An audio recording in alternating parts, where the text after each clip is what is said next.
Klausykit. Pala.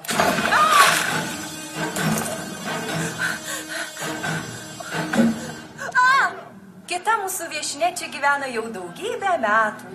Tai bangininė ryklė. Jos vardas yra Viltis. Viltis? Tikrai? Kaip pamatysit, ji baisi trumparegė. Tad laisvėje jai būtų sunku. O, štai ir ji pati. Viltis. Tu žuvis?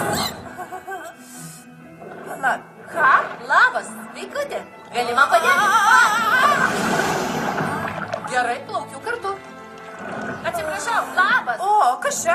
Ar ta mėlyna dėmė šneka? Gali man padėti, pamečiau savo tėvus. Pametei tėvus? Na, tai ilga istorija ir jei atvirai, tai jau didumą pamiršau. Oi, kaip liūdna, vargšė.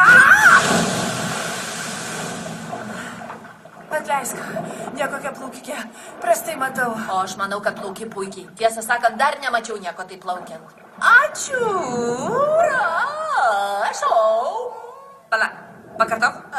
Prašau. Dorė? Taip. Dorė? Taip. Dorė? Taip. Dorė? Taip. Taigi mudvi draugės. Ne. Dorė, čiagi aš, Viltė. Pažįsti mane? Tai aišku, kai buvo maža, šnekėdavom per vamzdžius. Nepameni? Tikrai? O, tu tokia graži. Tai tu žinai, iš kur aš? Taip, tu iš žydrųjų gelmių ekspozicijos. Iš žydrųjų gelmių ekspozicijas? Tai štai kur mano tėvai. Plaukimtinai, tu mane palydėsi? Matai, rykliai čia negali plaukti, kur panorėję. Tai jūs gal galima tyliau, man galvas skauda. Kas čia?